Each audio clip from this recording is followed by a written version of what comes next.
오늘 이 지금 전체 우리가 잠시 다루려고 하는 이 본문은 전체 흐름이 에베소서 1장부터 3장은 주님이 주신 귀한 구원과 그 구원의 열매로 우리에게 허락하신 교회, 이것이 1장부터 3장의 주제라면 4장부터는 그렇게 부름받은 우리에게 부름받은 부름에 합당하게 살아야 한다. 교회로 우리를 부르셨으니까 하나 되게 하심을 힘써 지켜내고, 우리를 그리스도의 귀한 대속의 은혜를 따라 구원하셔서 선한 일을 위하여 창조하셨으므로 거룩하고 성결한 삶을 살아야 한다 하는 4장부터 6장까지는 삶을 살아내는, 우리가 얻은 귀한 구원과 교회라는 진리를 삶의 구체적인 자리에서 어떻게 살아내나, 적용하며 실천하나 하는 주제를 우리가 다루고 있는 이 4장, 5장 초반까지가 삶에 대한 적용을 다루고 있는 것이 큰 흐름이죠. 여러분, 이렇게 성도가 삶을 살아가는 주제에 있어서 신약을 사는 우리에게 가장 중요한 하나님의 인격 중에 하나는 성령이시죠, 그죠? 하나님의 성령이 우리에게 니고데모에게 예수께서 말씀하신 것처럼 물과 성령으로 거듭나야 진리가 보이는 거죠, 그죠? 안 그러면 하나님 나라에 들어갈 수 없고, 아무리 들어도 깨달을 수 없고, 하나님의 백성의 그 영광과 특권 안으로 못 나아가는 거죠. 거듭나서 새로운 생명이 되는 것은 성령이 하시는 거죠. 그 귀한 성령께서 우리에게 새 생명만 주시지 않으시고 그 생명에 준하는 열매를 맺히도록 성령의 열매를 우리에게 주시고, 우리가 하나님의 진리의 귀한 말씀을 시대를 거슬러 가며 살아낼 수 있도록 힘을 주시고 위로하시는 이가 성령이시죠. 그런 면에서 여러분의 신앙생활에 결정적인 요소 중에 하나는 성령과의 동행이다, 이렇게 할 수 있겠죠. 저는 오늘 이 조국교회의 여러 흐름들을 바라보면서 특별히 코로나 때문에 가장 많은 데미지를 받고 있는 세대가 다음 세대, 우리 사랑하는 아들과 딸들의 세대일 텐데, 정말 어떤 면에서 성령으로 거듭나게 하시는 역사가 어느 때보다 그 귀한 영혼들에게, 또 우리에게 더 필요하다, 그런 관점에서 오늘 우리가 같이 읽었던 4장 25절부터 5장 2절까지의 본문 전체를 성령을 근심하게 하지 말라 하는 주제로 한번 본문을 간단하게 한번 봐보려고 그래요. 하나님의 성령을 근심하게 하지 말라. 우리 성도의 삶에 이렇게 결정적인 그분이 우리를 바라보면서 근심하는 것은 우리의 영적인 삶에 정말 어려움이 되겠죠, 그죠? 성령을 근심하게 하지 말라. 사랑하는 여러분, 특별히 근심하게 하지 말라 하는 것을 보면 성령님이 우리를 인하여 근심할 수 있다는 말이잖아요, 그죠? 오늘 우리가 보고 있는 이 모든 전체의 흐름의 큰 흐름의 핵심은 삶을 살아내는 주제인데, 뭔가를 행하고 뭔가를 행하지 않는 주제를 다루고 있는데, 사랑하는 여러분, 우리가 그 일을 행하지 않아야 하고 우리가 그 일을 행해야 하는 이유는 그게 옳기 때문에, 그게 윤리적이고 그것이 도덕적이기 때문에만이 아니고, 그게 일반적인 사람들의 삶의 방식이라면 우리는 인격성, 우리를 아시고 우리를 구원하시고 우리를 가까이 하시고 우리와 함께 사귀며 교통하시는 아버지 하나님, 우리 속에 두신 성령 하나님이 그 인격이 상하고 아프게 하지 않도록 그런 일을 하고 싶어 하지 않고 그런 일을 하고 싶어 하게 되는 그런 우리의 동력이 인격성이라는 사실을 잊지 않아야 해요. 막연한 교훈의 뭉치를 붙들고 이것을 하고 이것을 안 하는 것이 아니라, 그분을 근심시키고 싶어 하지 않아서 그 일은 하지 않고 그분이 기뻐하시기 때문에 그 일은 더욱 힘써 행하는 인격성이야말로 기독교 윤리와 실천의 아주 정수와 같은 것임을 절대로 잊어서는 안 돼요. 여러분이 어떤 일을 하고 어떤 삶을 살아가는 모습을 볼 때 그분이 근심하시고 그분이 기뻐하시는 것이 우리의 관심사의 핵심이어야 하겠지요. 또 하나, 사랑하는 여러분, 이 성령 하나님을 근심하게 하지 말라 하시면서 본문 한 번만 보십시오. 여러분, 오늘 우리가 읽었던 본문 30절에 보면 하나님의 성령을 근심하게 하지 말라, 그 안에서 너희가 구원의 날까지 인치심을 받았기 때문이다. 구원이 우리에게 주어지는, 완성되는 그날까지 성령이 오셔서 하시는 중요한 일 중에 하나가 인쳐주심이에요. 도장을 탁 찍어주시는 거죠. 여러분, 도장을 왜 찍죠? 여러분이 하나님의 백성이 틀림없고 구원 안으로 들어와서 생명이 있는 사실을 증거하기 위해서 도장을 찍는 것이죠. 여러분, 성령이 도장을 찍어주시는 또 하나의 중요한 역할은 우리가 앞으로 이루게 될 구원의 완성, 그 완전한 구원에 대한 보증을 위해서 도장을 찍어주시는 거죠. 여러분, 보증은 일부를 가지고 전부를 담보하는 것이죠. 여러분이 집을 얻어서 갈 때 계약을 쓰면 보증금을 걸지 않습니까? 그 보증, 일부를 가지고 전부를 담보하는 하나님의 성령이 우리가 앞으로 이루게 될 구원의 영광과 완성을 부분을 가지고 전체를 보증하면서 우리의 삶이 지치지 않고 눈에 보이는, 손에 만져지는 세상에 의해서 방향을 잃지 않고 우리를 기다리는 그 영광이 어떤 것인지를 알고 그 자리를 달려갈 수 있도록 성령이 인쳐주시는, 구원의 날까지 우리를 인쳐주시는 귀한 역할을 하기 때문에 성령을 근심하게 해서는 안 된다, 이렇게 말씀하고 있죠. 사랑하는 여러분, 오늘 이 주제를 여러분과 다뤄보려고 하는데, 이 주제가 여러분이 보시는 것처럼 25절부터 읽었는데 5장 2절까지 그냥 중간에 생뚱맞게 딱 나와요. 굉장히 크고 중요한 주제인데 여러 실천적인 권면을 하는 중간에 딱 이 본문이 나오는 것을 보면 그저 우리가 이렇게 쉽게 생각해 볼 수 있겠죠, 그죠? 앞에 나오는 것과 뒤에 나오는 것을 다 같이 다루면서 성령을 근심하게 하는 것이 앞에도 나오고 뒤에도 나오는, 그래서 중간에 넣어둔 것이죠.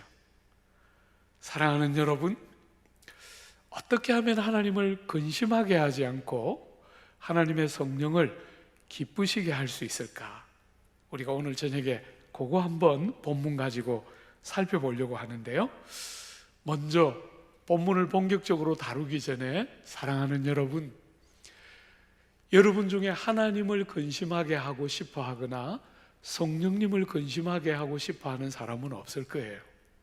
그런데 많은 사람들이 직접적으로 하나님과 성령님을 근심하게 하고 싶어 하지 않지만 성경이 그분에게 직접적으로 뭔가를 하기 때문에 근심만 하는 게 아니라 여러분이 이웃들을 어떻게 대하고 있는가 하는 것이 그분을 근심하게 한다는 주제를 잊어서는 안 돼요.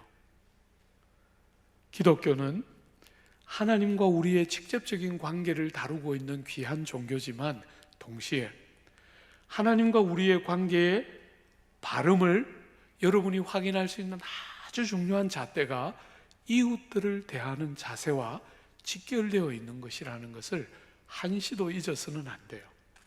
오늘 우리가 여러 주제들을 다룰 텐데 성령을 근심하게 하는 것이 그분 개인을 직접적으로 뭔가 공격하거나 그분이 싫어하는 어떤 것을 그분을 향해서 하는 것만이 아니라 그의 형상을 따라 지음받은 그의 백성들을 향하여 하고 있는 일들도 그분을 근심하게 하는 일임을 기억하고 본문을 보아야 할 거예요.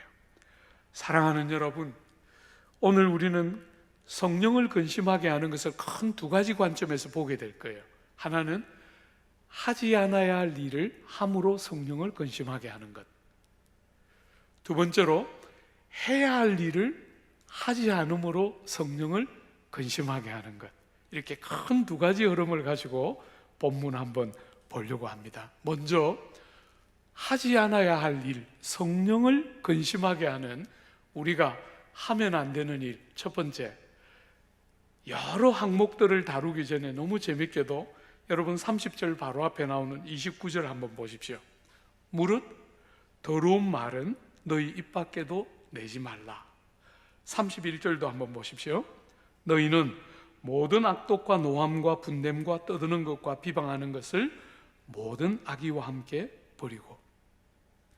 거기다가 우리가 읽었던 25절 한 번만 보십시오. 그런즉 거짓을 버리고 각각 그 이웃과 더불어 참된 것을 말하라. 성령을 근심하게 하는 여러 항목 중에 첫 번째 뭐가 나옵니까? 말입니다. 말. 조국 사회는 말을 굉장히 가볍게 여기는 경향이 있어요. 제가 이렇게 뉴스를 보거나 이렇게 컴퓨터를 읽거나 할 때 조국 사회가 얼마나 말이라는 것을 가볍게 여기는가 하는 것을 느낄 수 있는데, 여러분, 말은 그런 것이 아니에요. 말은 하나님의 창조의 근원이에요. 그죠? 천지와 만물을 말씀으로 창조하셨지요. 그 귀한 생명의 말씀으로 우리를 다시 낳으세요. 우리에게 새 생명을 주시는 하나님의 가장 중요한 도구가 말씀과 성령이지요. 그죠? 말씀이에요. 그 귀한 말씀으로 우리를 찾아오시고, 여러분이 이렇게 코로나가 엄중해지는 상황에도 이렇게 와서 이 귀한 집회를 하는 것은 말씀을 듣고 들은 말씀에 반응해서 기도하기 위함이잖아요. 그죠? 말씀은 기독교인의 관점에서 말은 그냥 말이 아니에요. 칼로 찌르는 것보다 더 중요하게 말은 죽이기도 하고 살리기도 하는 창조의 아주 놀라운 능력이 말이에요. 말. 여러분들이 나는 예수님을 제대로 믿습니다, 나는 경험도 있고 주님을 인격적으로 만난 것 같아요, 아무리 그렇게 고백해도 야고보는 뭐라 그랬지요? 경건하다고 스스로 생각하면서 혀를 통제할 줄 모르는 자는 거짓말하는 자요. 말이 제대로 잘 다스려지지 않는 자의 신앙과 경건은 가짜라는 거예요.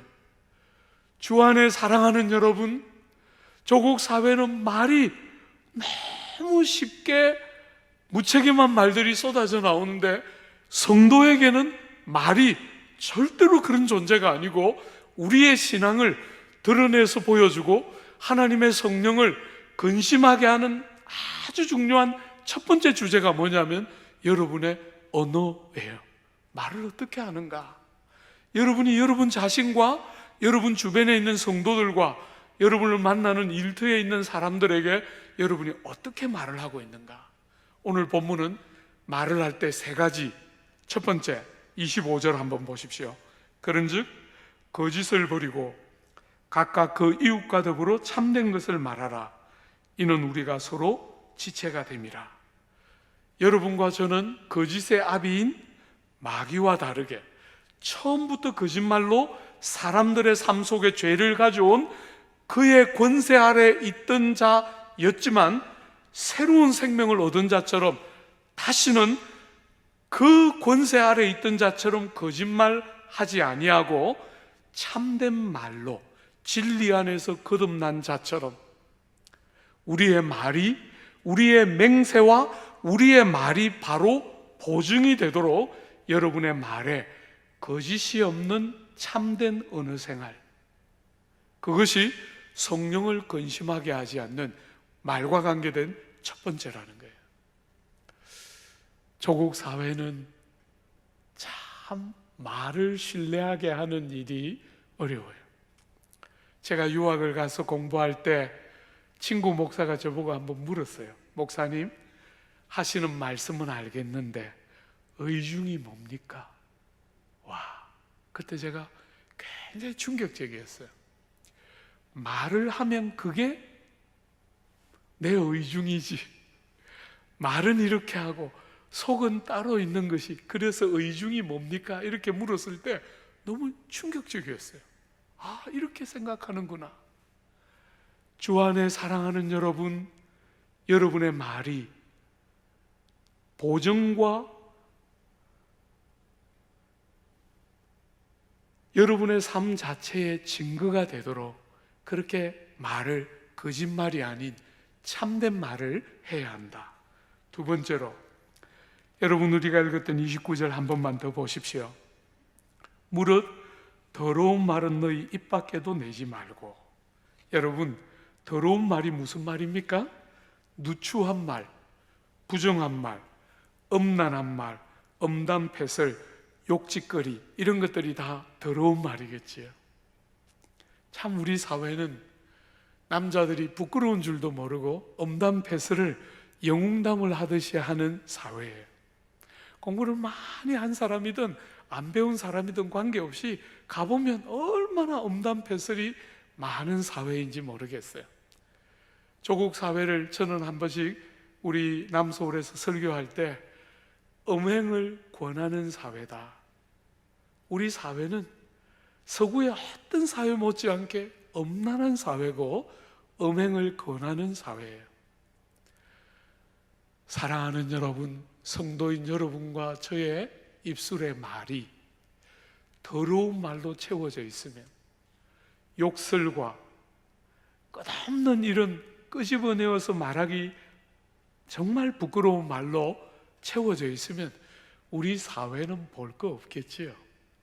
더러운 말을 하지 않고 덕을 세우기 위해서 선한 말을 하고 듣는 사람들이 은혜를 받도록 말을 해야 한다는 거예요.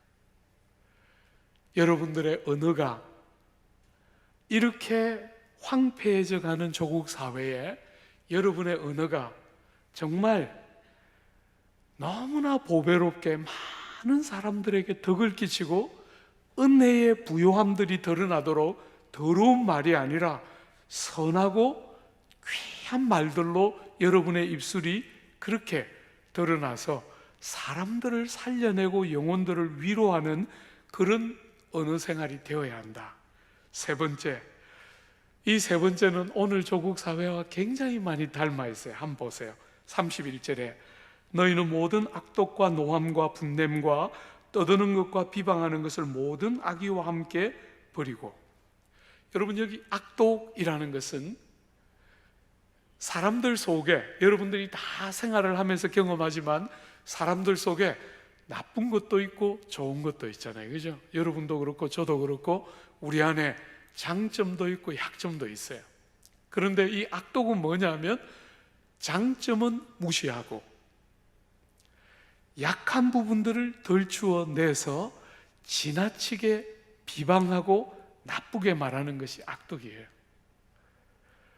주 안에 사랑하는 여러분, 이 악독이 행실로 드러날 때 노함과 분냄으로 드러나요. 여러분, 노함은 순간적인 감정의 표출이라면 분냄은 조금 더 뿌리가 깊은 행위지요. 그죠? 이 악독이 말로 드러날 때 떠드는 것과 회방으로 드러나게 돼요.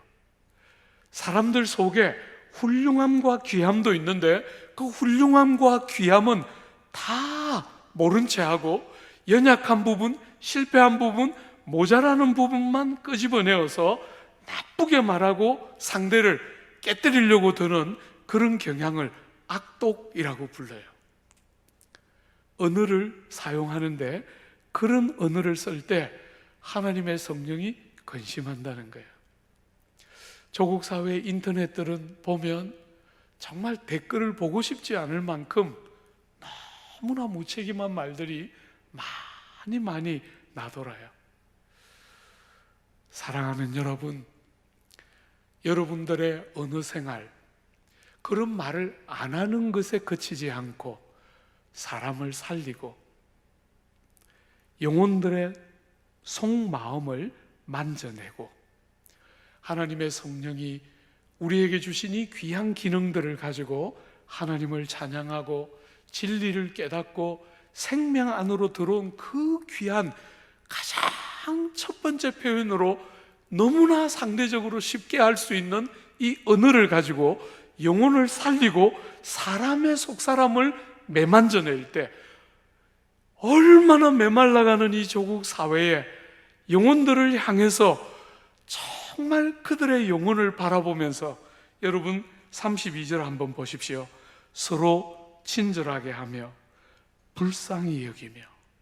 여러분 여기 친절하다 하는 말을 다르게 바꾸면 먼저 배려하고, 먼저 여러분 바깥에 있는 사람을 먼저 배려하고. 우리가 사는 이 시대는 너무나 많은 사람들이 주관적이에요.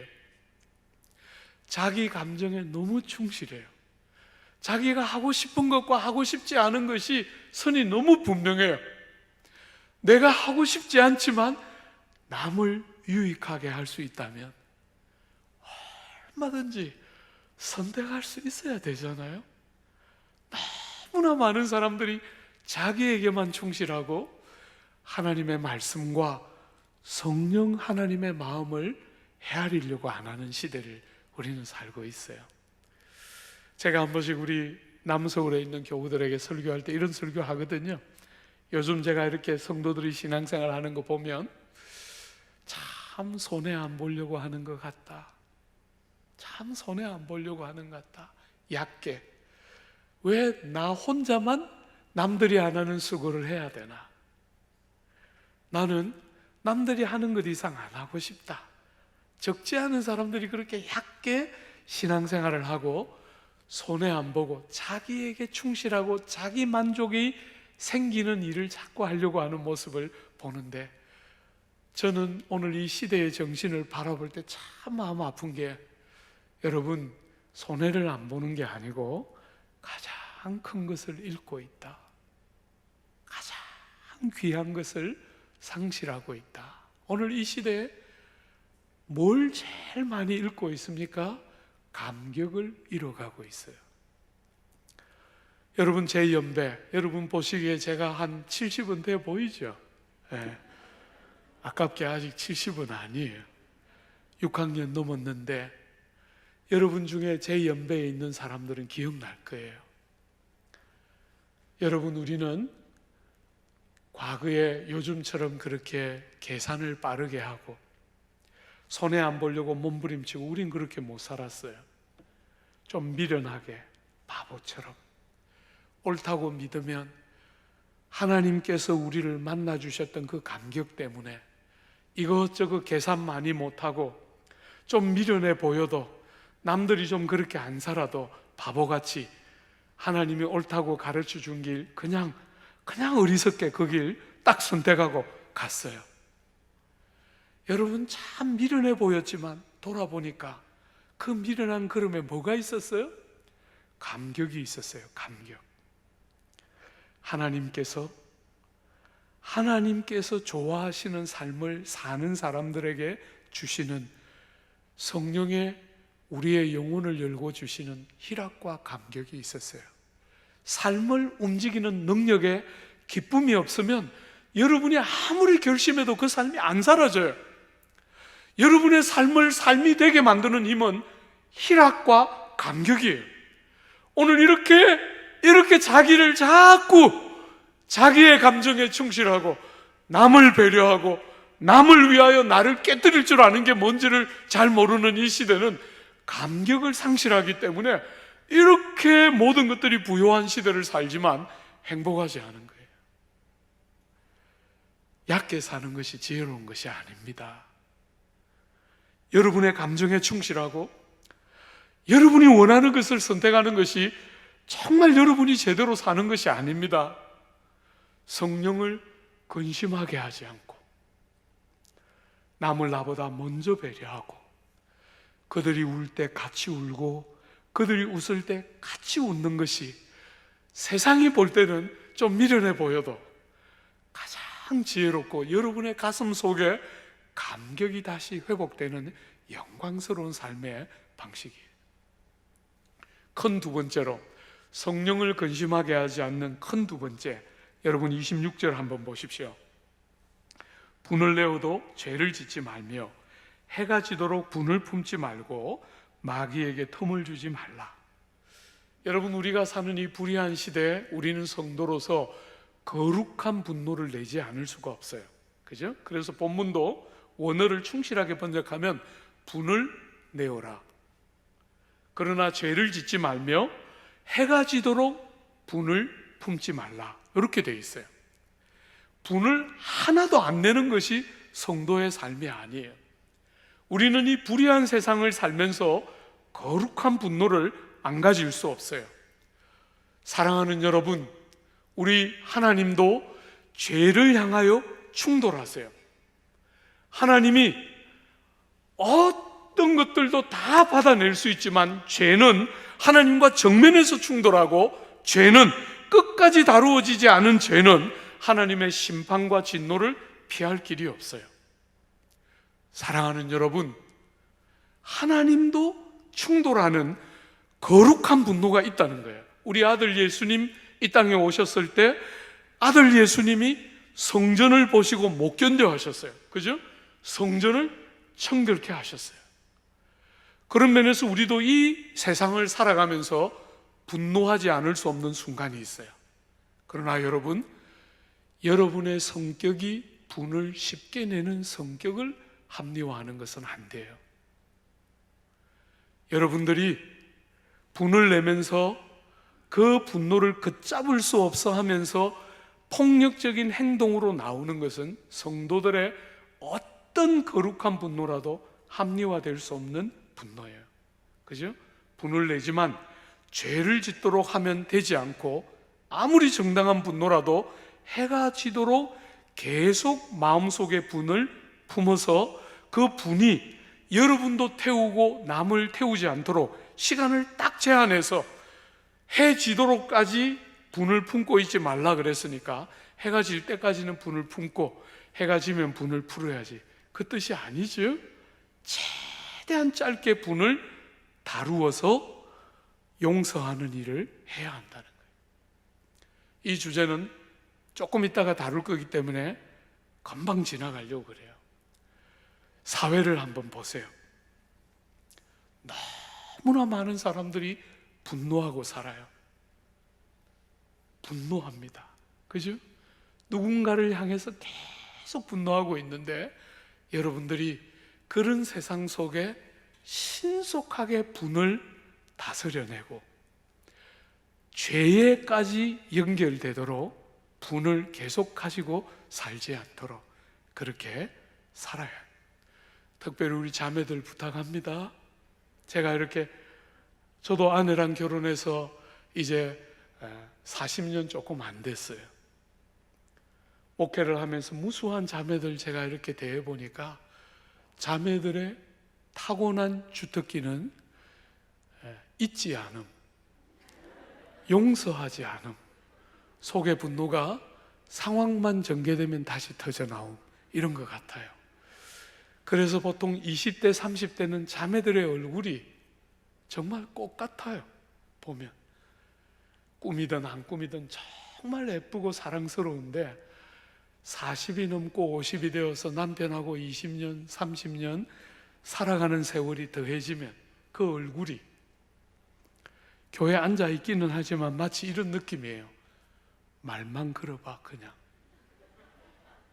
지금 누가 나를 아는 체 하려고 그래? 그런 표정으로 이렇게 앉아있어요. 무서워서 가까이 못 가는 얼굴로 다 50 넘고 60 넘은 자매들 한번 빨리 한번 봐요. 얼굴 바꾸기 전에. 네.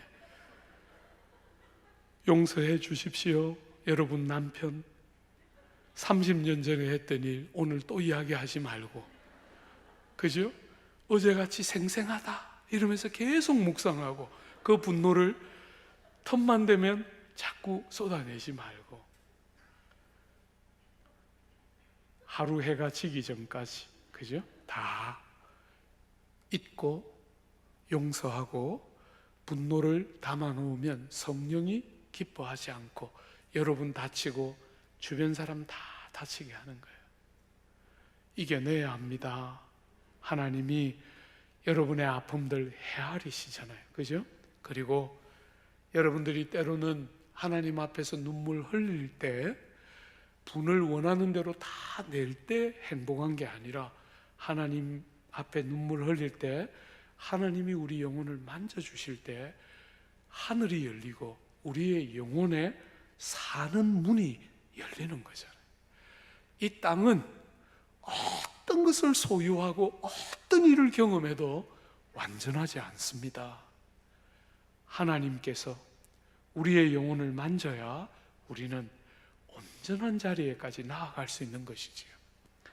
세 번째, 여러분과 제가 하지 않아야 할 세 번째 한번 보십시오. 28절에 도둑질하는 자는 다시 도둑질하지 말고 돌이켜 가난한 자에게 구제할 수 있도록 자기 손으로 수고하여 선한 일을 하라. 여러분, 도둑질하지 말라 하는 말을 왜 해야 되는지 아십니까? 이들이 오늘 이 에베소서 성경을 받고 있는 이들의 대부분이 가장 잘했던 게 뭡니까? 대부분의 성도들이 종이었어요. 종들인 그들은 가장 잘했던 것이 주인의 것을 양심의 가책 없이 내가 주인 위해서 이렇게 일해주고 있으니까 슬쩍 자기 호주머니에 넣고 양심의 가책 없이 정당한 것인 것처럼 늘 그렇게 살았어요. 예수를 만났습니다. 그리고 그 성도들에게 바울이 이야기합니다. 다시는 그 일 반복하면 안 된다. 예수 믿기 전에 스스로를 합리화하면서 이 정도 하는 것은 너무나 정당한 권리니까 도둑질이라고 절대로 생각지 않고 슬쩍 하면서 살았던 그 일을 성도가 되어서 보고 계시는 하나님을 인식하고 사람들의 눈이 아니라 하나님 면전에서 사는 사람으로서 과거의 모습을 그대로 가지고 정당화하고 합리화시키면서 그렇게 사는 거 안 된다. 도둑질하지 않고 어떻게 하라고요?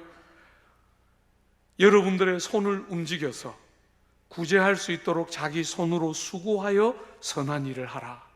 여러분, 손으로 수고하라 할 때 요 수고라는 단어는 굉장히 강한 단어예요. 여러분, 이 말을 문자 그대로 번역하면 피곤하기까지 일하는 것이에요. 여러분의 손으로 피곤하기까지 일을 하라. 남의 것을 설정하는 일을 절대로 하지 말고 여러분의 손을 움직여서 최선을 다해서 몸이 피곤해지도록까지 일을 하며 살아야 한다. 이렇게 말했어요. 여러분, 저는 강남 한복판에서 목회하는 목사인데 제가 우리 성도들에게 자주 하는 설교 중에 하나는 아파트 투기 안 된다. 그렇게 해서 돈 버는 것은 이웃들의 눈에서 피눈물을 쏟아내게 하는 것이니까 그런 방식으로 돈을 버는 거, 목 좋은 곳에 아파트를 살려고 하는 거, 성도인 여러분과 저는 절대로 선택하면 안 된다. 건전한 일자리를 확장하기 위해서 자본주의 시대에 주식을 투자하는 것을 다 도매급으로 정지할 수는 없지만 적어도 조국 사회처럼 이렇게 투기성이 강한 주식 투자는 안 된다. 정말 주식에 투자를 하고 싶으면 건전한 일자리가 생겨나도록 장기적인 투자를 하고 정말 그렇게 오늘 조국 사회처럼 이렇게 도박성이 강한 주식 투자는 안 된다. 제가 늘 설교하면서 노래 불러요. 우리는 노력하지 않고 많은 돈을 버는 것이 성공이라고 여기는 시대를 살고 있어요. 땀을 흘리고 몸이 피곤할 정도로 일하는 것을 조롱하고 어리석게 여기는 너무나 직업윤리와 일터에서의 서구의 무수한 기독교가 지나갔던 일터에서의 직업윤리가 성경에 근거하여 세워지는 그런 과정을 거치지 못하고 자본주의가 먼저 들어온 마음 아픈 시대를 우리는 살아가고 있는데 너무 많은 사람들이 시대의 양심 같은 성도들조차도 세상과 거의 방불하게 돈 버는 일에 너무나 많은 마음을 빼앗겨요. 땀을 흘려 일하고 여러분의 몸이 피곤해지도록 일을 해서 정당한 대가를 얻는 것을 성경은 언제나 지지하고 복음이 들어가는 곳마다 사람들이 건강하게 일을 했습니다. 건강하게. 아무도 노동을 그렇게 가치롭게 여기지 않을 때 노동의 가치를 회복해내는 게 교회에서부터 시작됐어요. 이렇게 교회가 많은데 왜 이 조국 땅은 건강하게 일하는 사람을 이렇게 보기 어려울까? 이렇게 성도들이 많은데 왜 일터는 점점 사막처럼, 점점 광야처럼 그렇게 메마르도록 내버려둬야 될까?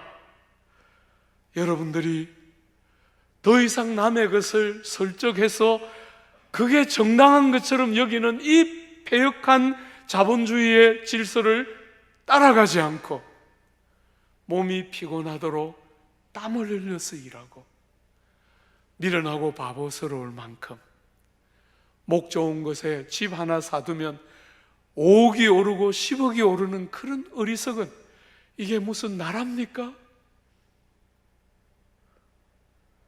그게 도대체 무슨 돈을 버는 거라고?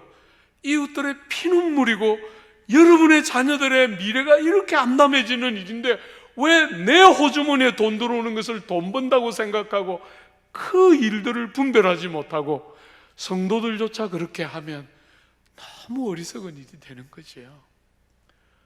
사랑하는 여러분, 그렇게 몸이 피곤하도록 땀 흘려 일하고 뭐 하라고요? 이웃들에게 나누어 줄 수 있도록 그렇게 일을 하라는 거예요.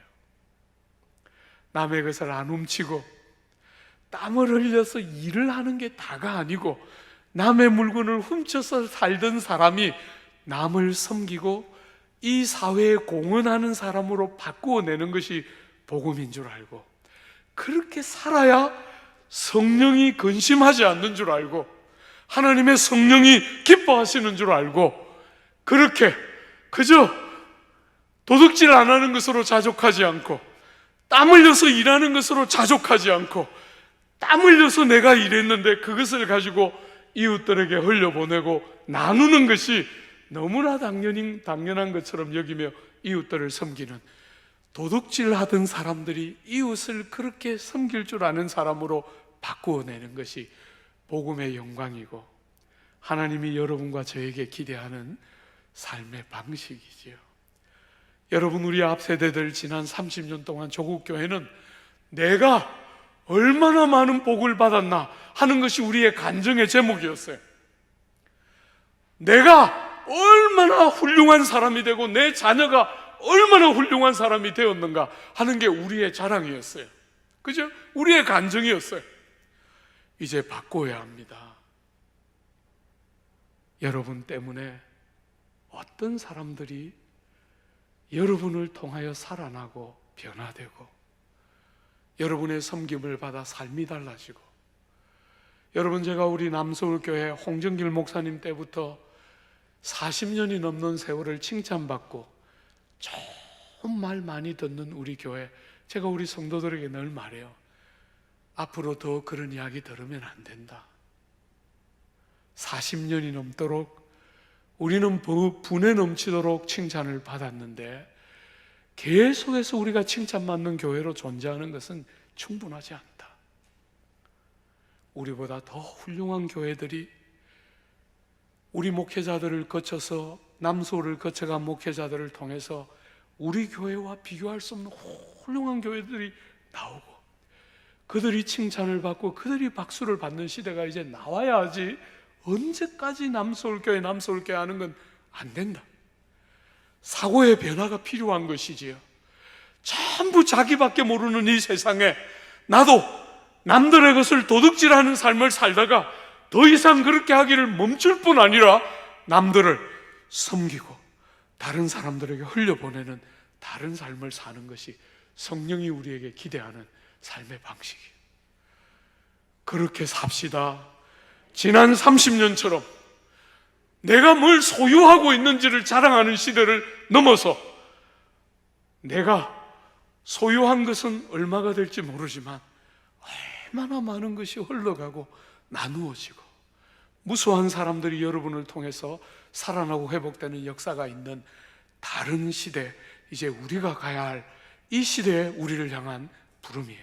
성령이 근심하지 않도록 그 자리에 계속 머물러 있지 않고 주님이 우리에게 기대하는 모습처럼 그런 자리까지 가야 할 것이에요. 시간이 많이 갔지만 짧은 시간, 남아있는 시간 가지고 우리가 뭘 할 때 주님이 제일 좋아하실까? 하나님의 성령이 근심하지 않고 우리가 뭐 할 때 기뻐하실까? 여러분 4장 뒷부분 한번 보십시오. 32절 뒷부분에 서로 용서하기를 하나님이 그리스도 안에서 너희를 용서하심과 같이 하라. 그러므로 사랑을 받는 자녀같이 너희는 하나님을 본받는 자가 되고 그리스도께서 너희를 사랑하신 것 같이 너희도 사랑 안에서 행하라. 그는 우리를 위하여 자신을 버리사 향기로운 제물과 희생 제물로 하나님께 드리셨느니라.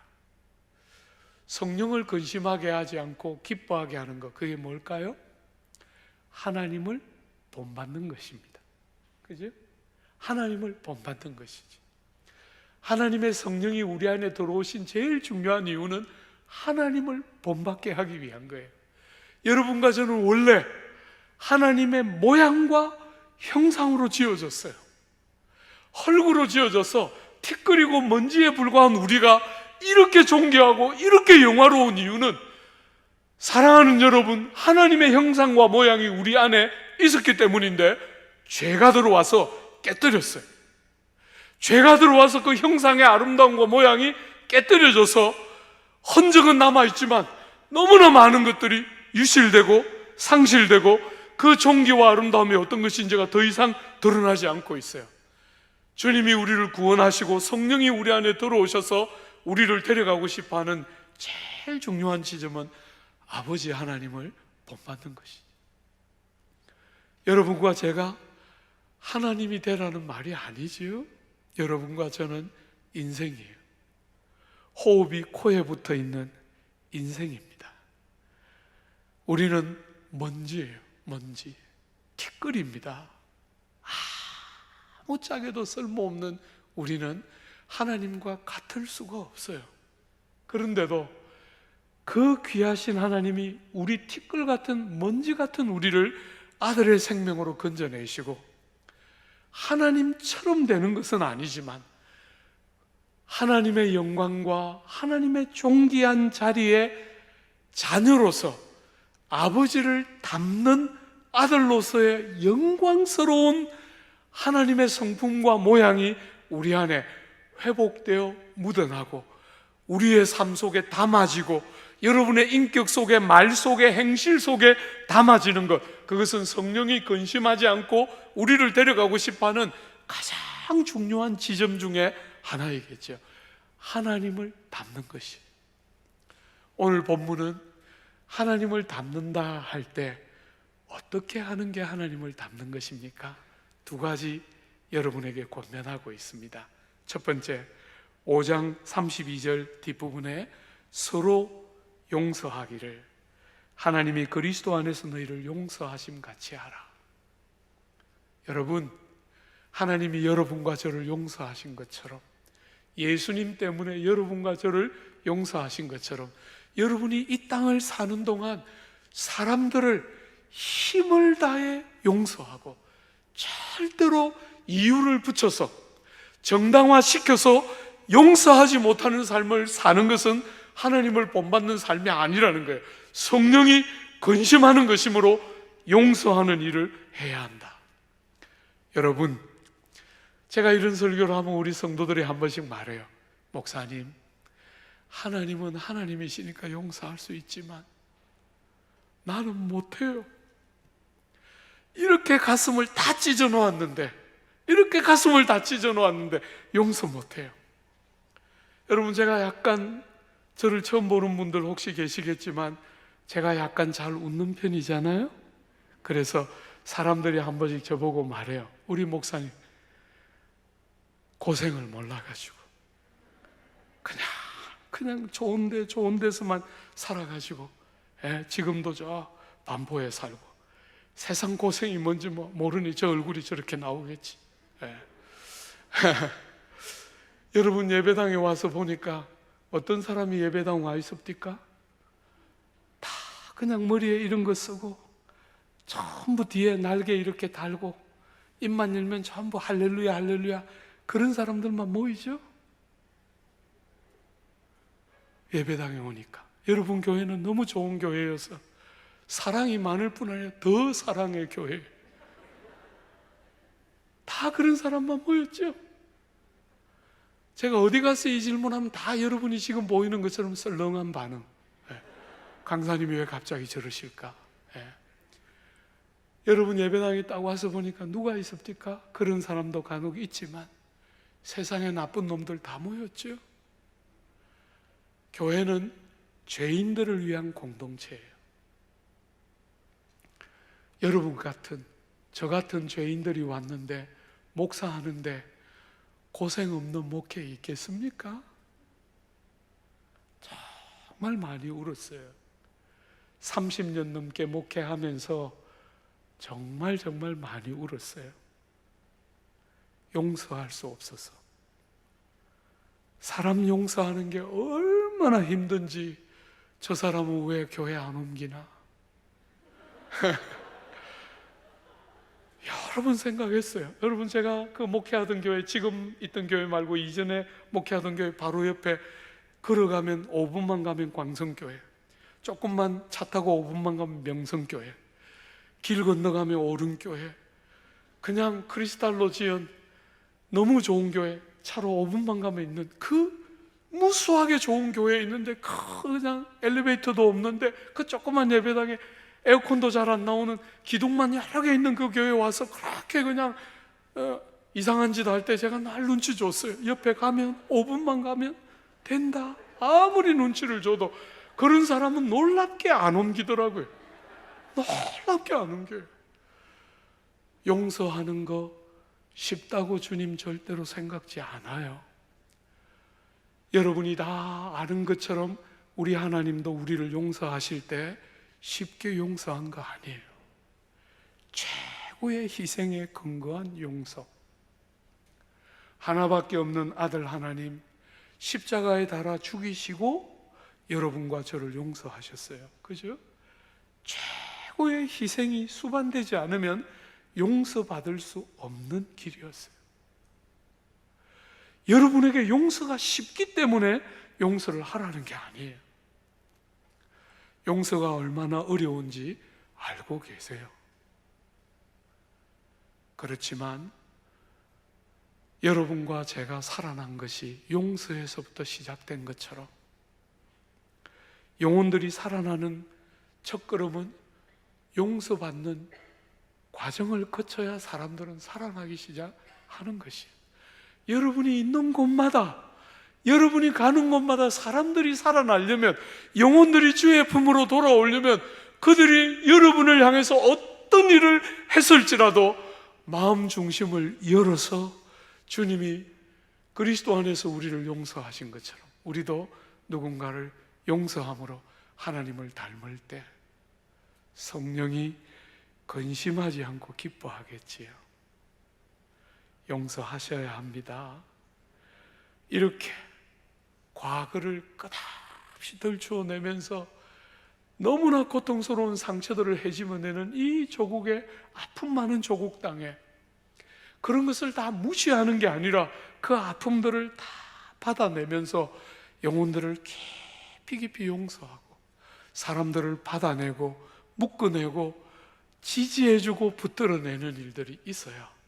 여러분, 이렇게 많은 사람들이 자살하는 이 조국 땅에 저는 목사로서 너무 부끄러워요. 성도로서 너무 마음 아파요. 왜 이렇게 많은 사람들이 스스로 생명을 끊는데 우리가 좀 더 사람들을 적극적으로 좀 용서하고 품어내고 받아내고 이렇게 억울하고 이렇게 분노가 곳곳에 켜켜이 쌓여있는 조국 땅에 마음 중심을 담아서 누군가를 참되게 용서하고 마음 깊은 곳으로 상대를 받아들이는, 목사님 저는 용서는 하지만 사랑은 못하겠어요. 아닙니다. 여러분이 용서하는 것만 가지고는 충분한 것이 아니에요. 용서는 하지만 잊지는 않겠다.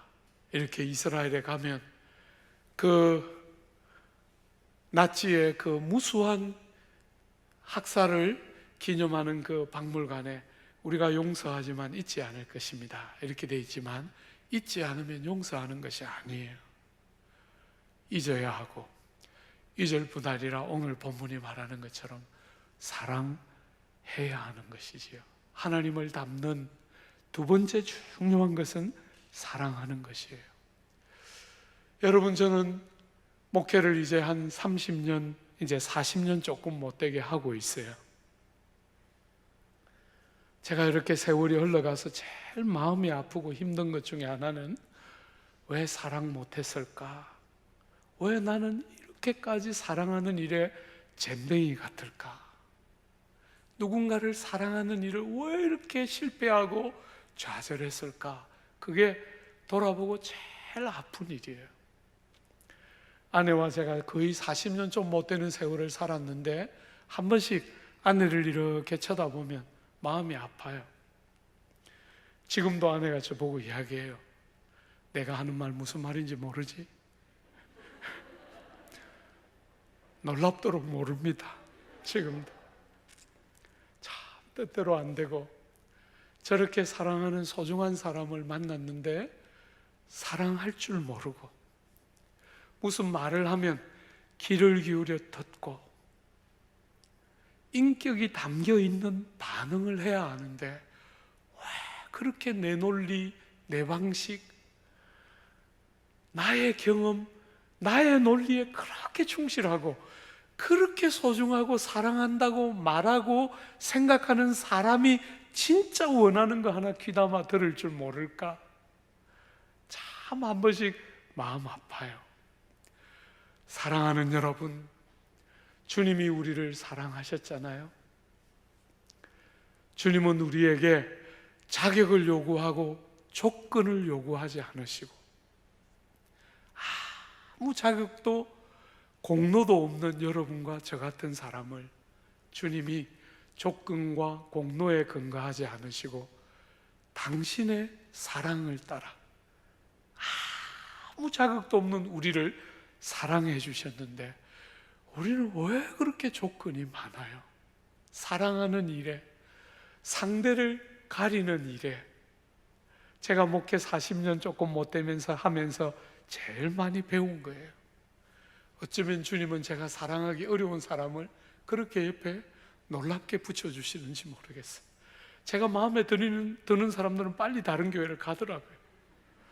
여러분, 제가 늘 교회 분립해서 개척하고 싶어 하거든요. 그 분립해서 교회 개척해서 나가는 사람들마다 니는 안 된다, 이런 사람들만 가요. 너는 왜 안 가니? 이런 사람들은 안 가요. 여기 뼈 묻겠습니다. 마음이 얼마나 아픈지 모르겠어요. 저거는 안 되고 이거는 되는데, 이거는 안 가고 저거는 가고. 사랑하는 여러분, 그렇게 늘 억울해하고 마음 아파했는데 어느 날 보이는 거예요. 사랑은 그런 거지요. 그죠? 눈에 넣어도 안 아픈 것은 거기 가서 새로 생긴 교회 그렇게 희생하면서 잘 섬겨야 하고, 저거 좀 어디 안 가나 싶은 것은 내 옆에 붙어서 어쨌거나 나를 더 성화시키고 그분도 더 보호받고 그렇게 살아야 되는 거지. 사랑하는 여러분, 상대를 자꾸 까탈스럽게 가리지 말고 주님이 붙여주시는 분들을 누구든지 사랑하되, 사랑의 핵심이 뭡니까? 오늘 본문이 여러분에게 하나님을 본받아서 사랑하는 것을 성령님이 제일 기뻐하신다 이럴 때 사랑의 핵심이 뭐죠? 여러분, 사랑의 핵심은 오늘 본문에 있는 것처럼 자기를 주심이에요. 우리를 위하여 자기를 주셨어요. 아들 하나님이 우리를 위하여 자기의 생명과 자신을 우리를 위하여 주셨어요. 사랑은 자기 부정과 희생 없이는 할 수 없는 거잖아요. 너무나 많은 사람들이 사랑을 감정의 발산이라고 생각해요. 사랑하는 여러분, 그것은 모조품이죠. 너무나 값지고 너무나 귀한 하나님의 사랑의 모조품이죠. 사랑은 그런 것이 아니죠. 그래서 주님이 우리에게 요한일서에 말씀하셨잖아요. 사랑은 여기 있으니 세상에 무수한 사랑에 대한 이야기가 많이 있지만 그건 다 모조품이고 진짜 사랑은 여기 있는데, 우리가 그분을 찾기도 전에, 우리가 그분이 계신지 알기도 전에 먼저 우리를 위하여 아들 하나님을 주셨다. 사랑하는 여러분, 사랑은 여러분의 자기 부정, 여러분의 자기 끄끔, 자기 죽임, 자기 희생 없이는 여러분 바깥에 있는 한인격을 절대로 여러분과 저는 사랑할 수 있는 존재가 아니에요. 부탁합니다. 모조품이 가득한 이 세상처럼 그렇게 모조품 사랑이 아니라 주님이 우리에게 가르쳐 주신 그 사랑, 성령이 우리 안에 들어오셔서 이렇게 자기밖에 모르는 평생을 자기 하나 기쁘게 하고 자기 하나 만족하고 자기 하나밖에 모르는 이 어리석은 우리를 아버지 하나님이 우리에게 하신 것처럼, 누군가를 아들 하나님을 희생하며 사랑하셨던 아버지처럼 우리도 나를 희생하면서, 나를 깨뜨리면서, 나를 부정하면서 여러분의 아내와 남편을 그렇게 사랑하고 부모와 자녀를 그렇게 사랑하고 여러분들의 더 큰 가정인 교회를 그렇게 사랑하고 여러분에게 붙여주신, 일터에서 붙여주신, 믿는 사람이든 아니 믿는 사람이든 아버지 하나님의 마음으로 그들을 사랑하고, 그렇게 함으로 성령을 근심하게 하지 않고 성령을 기쁘시게 하는 삶, 그 자리로 주님이 여러분과 제가 나아가기를 원하고 있는 것이지. 코로나가 이렇게 창궐해서 우리가 또 못 모이는 2주를 맞고 이 2주가 또 몇 주가 되도록 늘어날지 모르겠습니다. 그래서 여러분은 뭐 하고 있습니까? 여러분은 눈을 들어 이웃의 아픔을 만지고 여러분의 말로 영혼을 살리는 전화를 하고 신방을 하고 기도의 골방에서 그들을 기억하고, 정말 하나님의 성령의 도움이 아니면 오늘 이 어려움을 우리가 이길 길이 하나도 없는데, 성령을 근심하게 하면 그분이 우리 가운데 영화롭게 임하겠습니까? 모쪼록 하나님의 성령을 전심으로 구하는 여러분들이 성령을 기쁘시게 하는 귀한 삶을 통해서 성령이 충만하게 임재하고 이 어려움들을 능히 감당하고 더 큰 부흥의 역사를 불러오는 성령의 기쁨이 여러분의 공동체 위에, 여러분의 삶 속에 풍성하게 넘치시기를 바라고 축복합니다. 우리 같이 한번 기도할까요? 제가 한번 기도하려고 합니다.